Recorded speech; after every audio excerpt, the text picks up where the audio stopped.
So I want to just I don't know if it's called an admission or if it's just introducing myself. But my name's Chris and I'm a casual. Um I think in the enormous response to me sharing a moment of frustration in some streaming that happened earlier in the week, which was the end of last year. So it's a fresh restart. We're all great now. Um, I I I think that it's easy to want to make things digestible, and I'm not only guilty of it. Some of my like a good portion of the content I post to this channel is with that intention of making things digestible because it's hard to the world is a big place and I have a lot to do today and a lot to take in today across a number of different avenues, everything from hanging out with my wife to making food to I took the Christmas lights down earlier and right and so we all have things going on in our lives and so I don't have time to learn all the nuance and gray areas when I'm just trying to like I don't know take an interest in something. And so when you're just trying to take an interest in like another game from WoW to 14, that's like the most trivial of things you could put in your brain. It really doesn't matter compared to learning how to do your job better or learning how to raise your kids better or learning how to, invest your money or move take care of your own car. Like there's just so many better pieces of information that you could put in your brain than how one MMORPG differs from another. So like the idea that you want to get into the nuance of it, the gray areas, it just isn't. But to kind of describe from where I'm coming from, I have hardcore rated in the past in WoW. In 14, I've started dabbling that direction. I never make it. And what I found that I like, the way to describe myself is if I did have to silo myself, you end up with people saying you're a casual, you're hardcore, or you're midcore. And midcore usually means you're doing some aspects of the game in a hardcore way, but not all of them. And usually you have a hard cap on like time limit. Like we raid we're all past hardcore raiders and we only raid 2 days a week and we just get done what we get done in those 2 days. We don't extend raid, it is those set hours, but while we're there we're focused and we're playing at the top level we can achieve. We're optimizing every single pull, right? So usually midcore starts to mean you're gravitating to try to do one small little narrow piece of the game at what would easily from the outside look like a hardcore level, but you're limiting it in some way. I'm going to only take it so far. I'm only going to spend so much in-game resources or so much time, or I'm only going to try so many times. And when it is benefited by another type of content, like well your raids would go better if you did more dungeons. You're like, I'm not going to really do that, right? And so you're intentionally leaving optimization on the table. You're intentionally leaving things behind that you could absolutely do to improve your experience, as opposed to like true hardcore raiders where like in WoW they're doing splits and all this stuff. And once you start opening that can of how can we squeak out 1% more, it's deep and you can go way down it. And casuals, so I find myself wanting to get into a piece of content and understand it. Test a way of making gold or gil, try out something that's meant to be a hardcore system, be it Savage or Extreme or Mythic Plus or whatever, and try it out and get to the point of competence. Get to the point where I'm not awful. I don't suck. Just get beyond the suck. Let's just get one step past that, where everything after that is practice. Everything out is rinse and repeat, and just do more, right? Okay, I think you got the hang of it. Now do this a couple of thousand more times. That's the part where I exit. And because there's so much to experience in games, even in just these two games, even in either one of these games, just trying it all would take forever. And so getting to the point of competence with Chocobo racing, to go get to the competence with crafting, to go try out gathering, to go try out Savage, to go try out, G-Pose. Like there's 9,000 different individual siloed communities. And so I think one of the first things we do to make it digestible is we try to sum those communities. I just summed those up instantly, just like that. And I just made a generalization about them so that I could process it and move on to the next thought. And it has a lot of danger with it. And so when we talk about kind of toxicity and kind of where we fit within the community, I saw a couple of trends kind of starting to take place just initially in the comments. So I wanted to just kind of come out and kind of show a little bit where I am, because I think based on the number of you interacting, a lot of you may be new to either me or new to this channel. You came from work to game, or you hang out with me over on stream, over on Twitch, at work to game with the number 2, or you just found me organically, and welcome. And I just wanted to kind of show a little bit more of my viewpoint, why I post the way I post. I just want to share information and show a relationship between content so that people will play more of a game and play more games and have a good time and get to the fun first. When I buy a game or I pay a subscription for a game, I look at $1 per hour as a rule. And that means that I pay $1 for every hour of joy. Hour of joy, not hour spent. Hour of enjoyment, hour of that was a thing that I would do again. And so a $60 game needs 60 hours of joy. That's a lot. That's a lot. Especially when some of these games have playthroughs of 40 hours, so you're not even making it. And that's assuming none of those hours were like, this is dumb. I don't like this. So when it comes to toxicity and stuff, it's really hard for me to want to spend time in one portion of the community when I've got to get my hours in joy, and there are other parts. And so I tend to just go into an area and do it till it's not fun. And it's most fun for me when I'm learning new things, when I'm saying, okay, you've got Heaven on High as the most recent deep dungeon in Final Fantasy, and they were trying to create side lateral content that you could dive down and you could just go see how far you could make it, and it's hardcore content, and when you die, you die, and they're going to give you these items that you find along the way that makes things function a little differently, so it's not just scaling and boring. It's changing as it goes. Very cool. What a neat idea. Other games have similar ideas. Diablo has the Greater Rift system, and WoW has had a number of these, but most similarly to Deep Dungeon is actually their most recent iteration to this type of lateral PvE content that's totally optional, kind of. They tie some stuff that you want behind it, but all the same. Torghast Tower. And so I find it fun to go in and understand their thought process, understand what they intended, and play it to the point where I understand their intentions, but maybe my mechanical skill hasn't been mastered. Maybe I'm making mistakes, but I know why I died, and I know to correct it, I just have to not just get good. I just have to not be bad. And so I know that. And that's kind of the point where I'm like, okay, that's enough of that. Like, unless they're going to set some hard line in the sand that it's like, you must be this tall to ride the ride, unless they're going to say, you get this far, you get a mount. If they do something like that, then occasionally I'll stay into the pain to push to get to the mount. And I'll stay to say, you know what? I got 975, and they said if I broke 1,000 units of score or whatever it is, that I'd get it. I'm gonna push just a little bit harder. I think I can get there. And so that's where I find kind of the fun stops for me. And so when I talk about what I'm exposed to, when I talk about kind of where that's at, anything beyond that, I get through other people. I get through guildmates, I get through other content creators, whether that be live content over on Twitch or edited content here on YouTube. I don't really engage in that much streamed content on YouTube, only because in the games I play there just isn't much of it. And so those are the two typical places that I'm engaging.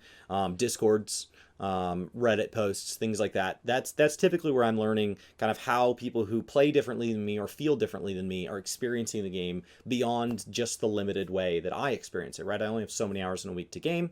It may be more than some people, less than others, but I can only do so much, and the amount of gaming that can be consumed in that time is infinitely larger, even if you just limit it to the games I'm playing, much less gaming as a whole. And so that's where the rest of that comes from. It comes from listening. It comes from listening to what eventually forms to be the meta or the community consensus. And it doesn't come from a place of all knowing. It comes from we all have a little bit of knowing, and some more than others. And we've gotten together and we've agreed that this is the plan, this is the strategy, this is the group of classes that you want to bring to certain types of content, this is the class that's best at DPS, this is how we feel about certain types of content, good or bad, these are the strengths and weaknesses of that content as we feel it affects us as a whole. And meta can be wrong, it can, and often is, but it's it's typically more informed than any one person.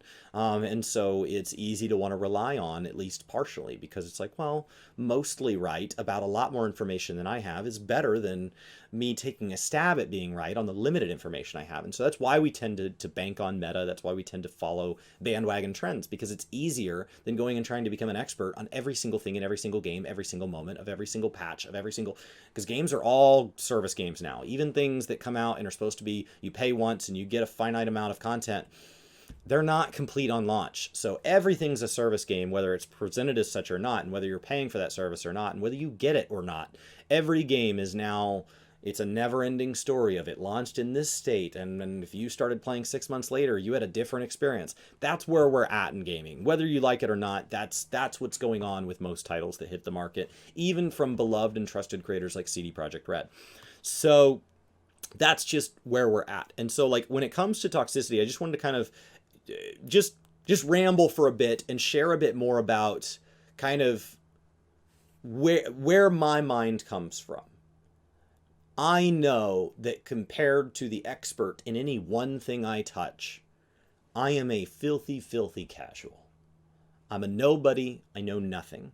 Compared to somebody who's never played, I have a preposterous amount of facts that wouldn't help me survive in a post-apocalyptic world and won't help me survive in this non-post-apocalyptic world. They're just in here, and they only help me when I log in. They don't help me grow things in a garden better. They don't help me hunt animals to survive. They don't help me in my career. They don't help. They're just things I know, and they're a lot compared to a casual, but ultimately compared to people that really know, compared to people that truly are getting it dead on, and they've got things to exact percentages and all of that, I'm way closer to the casual on any one subject than I am to the expert end. Now, I happen to have diversified across a lot of subjects. So I happen to, total gaming knowledge, amassed a whole pile of crap that's just shoved in here. But no one piece of it is particularly valuable. And so that's kind of where I come from. So when I hear something put into a game, I can typically tell you a couple other times within other media, or other, more specifically, usually games, where that sort of thing has been done. And that's a little bit like this piece of this and this piece of that. And it's usually, I'm generalizing what you're talking about, and I'm generalizing both of them. And so there's some semantics there on how different I really am. And so that's where that comes from. So those of you engaging me with in comments and stuff like that, I just want to let you know, because some of you I'm disagreeing with and some of you I agree with, and that just comes from my viewpoint. Some people, for example, said one of the things you're forgetting to mention about toxicity, a really great point, was that in Final Fantasy XIV, group content is forced as part of your main story quest, as part of what WoW calls a campaign quest. Your forced quests to unlock the content and get to the end of the game, you have to run group content sometimes. So as much as it feels more single player than WoW, the moments that it's not optional. Now, when you get into current expansion, your 4-man dungeons, your small stuff, actually it is optional. You can replace that with NPCs. But 8-man dungeons, not optional. 24-man dungeons, not optional. 4-man dungeons prior to the current expansion, not optional. I don't even know if you can run them with squadrons right away. I don't know. So it just as a general rule, there are going to be moments in Final Fantasy XIV where you can't just say, well, I'll just go without the rewards for that. No. If you want to keep going, you're going to have to just suffer through a piece of group content. And WoW doesn't do that. You can level to cap and play the whole thing without interacting with another player. That being said, the moment you enter optional content, the moment you enter, okay, what do I want to do? Now that I've done everything that's asked of me by the game, there's a bunch of things that are offered to me by the game. WoW moves into multiplayer content very, very, very rapidly. The moment you start world questing, the moment you turn on war mode, the moment you move into crafting, since crafting is so much of a for Final Fantasy XIV auto synth level of complexity, it is mostly about buying and selling from these other players. It becomes very, very interactive, very, very fast. And so when I said, for example, that I think there's more moments of friction, more moments where the toxicity can arise in WoW, and that's why it feels more toxic. It's because the moment you're done leveling and you say, okay, I'm still subscribed, what next? It immediately involves other people, wholeheartedly. And 14 doesn't. There is still a huge number of things that you can go do all by yourself besides just leveling other jobs. Both games, of course, you could go back and restart the leveling process in varying ways. And of course, you would have every bit as little or as much multiplayer stuff as you chose through that leveling process. So leveling in both games can be a very isolated experience, which is, if that's what you desire, that's a good thing. But in both games, there's a finite number of classes and jobs you level. And there's a finite number your account will even allow you to have without deleting them. And so in either case, it's finite, which means eventually you'll get to the end of that. Eventually, you will have to choose something other than leveling content. And when you get to that point in 14, there are still other forms of non-leveling content that you can do solo, and even achievements for rewarding you for doing as such. You don't even have to interact with the market board at the end, which, quite frankly, the market board's clunkier than the auction house. So that's good, because it's not always as nice of an experience as the WoW auction house, especially when you consider the WoW auction house with add-ons, which is basically hundreds of, as far as Blizzard's concerned, unpaid developers. They may make money, but they don't make it from Blizzard. So as far as Blizzard's concerned, you have all these people expanding their user experience for free, right? You build an API for them, you just let them go nuts, and if they go too far, you slap them on the wrist or you shut them down. It's great.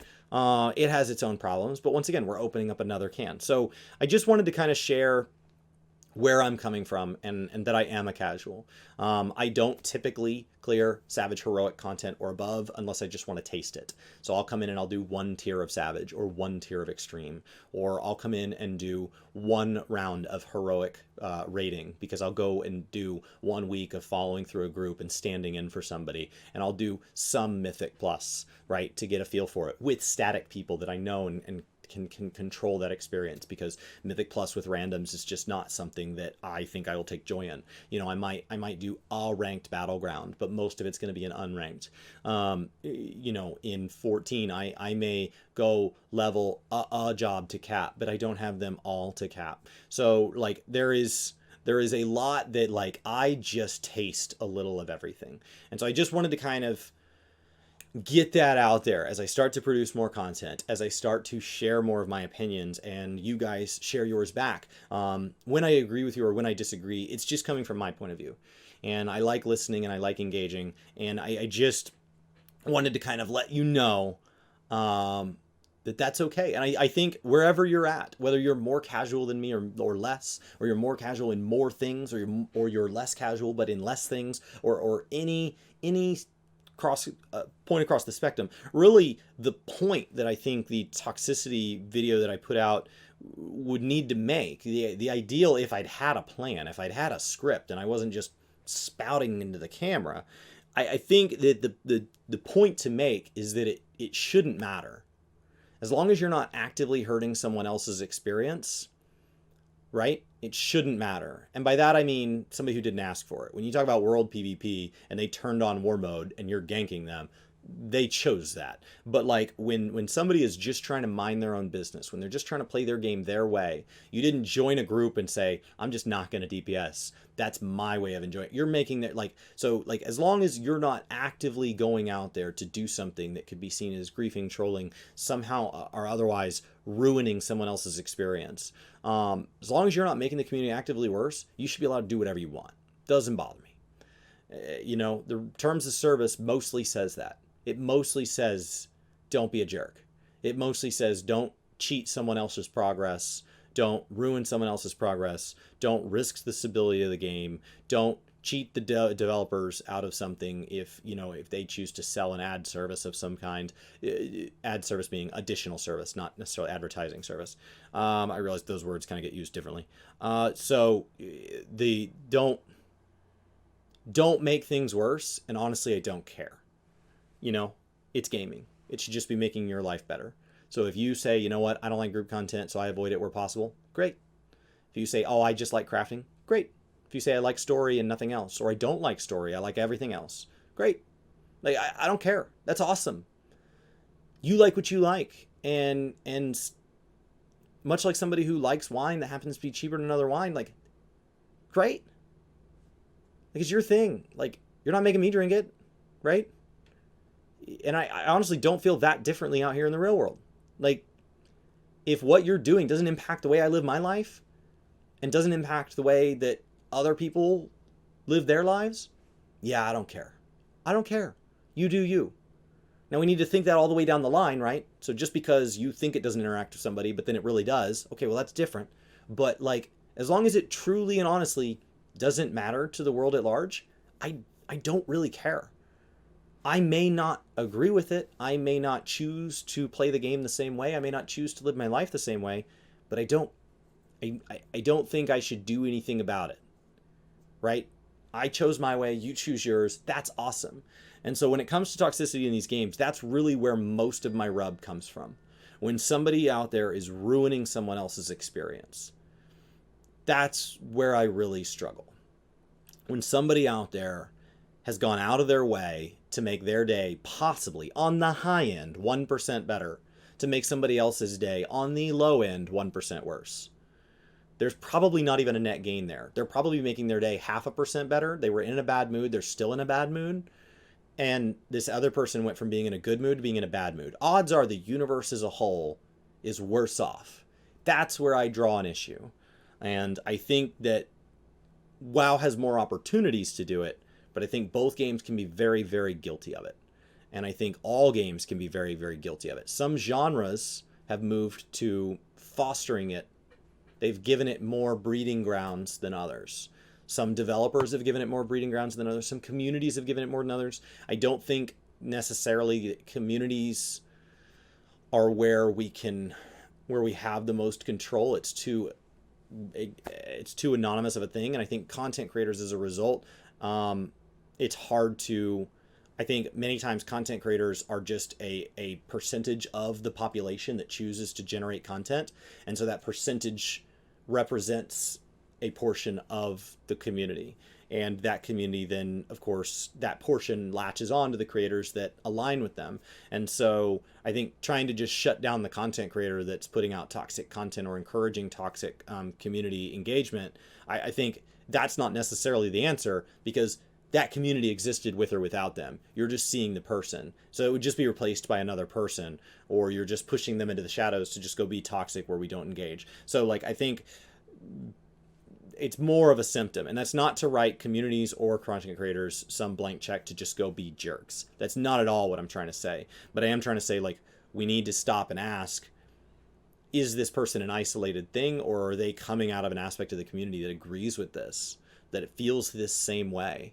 And if so, what's causing that? And is there a way to move forward where that group cannot feel so disenfranchised, and we can get there without just disenfranchising somebody else? Do we have to take from somebody else to make them happy? Or is there a way to move us all in a better direction for that game or gaming as a whole? So that's my issue with toxicity. This was just me giving a long ramble about me and how I feel about games. So it's just me talking about gaming, kinda. Hopefully you guys enjoyed my post this morning for Final Fantasy XIV players. I have begun voice acting all of A Realm Reborn, their very first expansion. They had mains for WoW players. They had a main quest right from the get-go. Obviously, the writing and the execution of how that is put into game has gotten better over the years, not worse, by far. And so for anybody that may have skipped it when it was in a quality level or was in a presentation method that wasn't as engaging, and so they may have chosen to skip it. Naturally, it's told chronologically in a way, and so there are aspects where they don't repeat themselves, and so you learn something in the beginning that you skipped and you've missed it. So I've gone back and I'm doing voice acting where the game was lacking it, so that hopefully that can help some people kind of hear it out and maybe learn some things about the Lord they didn't know. And I'm doing it because that's what I'm doing. I'm playing through it first as a thing that I didn't know, and I figured, you know what, this is something I wish existed. So if nobody's going to do it, I'll do it. I'm sure there's a lot of people that could do it better, and I welcome them to do so. So that's kind of it. And yeah, I'm going to be putting out ideally 5 or more videos a week. I have a goal of 200 videos in 2021 across Work to Game, Gaming Kinda, and any other channel I'm involved with, as well as streaming for as long as it makes sense. So I don't really have a plan for that. Brian, I share the streaming channel with, said we should try to make it to 10,000 followers. I think we're at like 6,600 on Twitch. So that's kind of my 2021 goal, I guess. I don't know. Maybe that needs its own video. maybe that'll be tomorrow's. I don't know. The goal here is just to talk about gaming, kinda. So take care.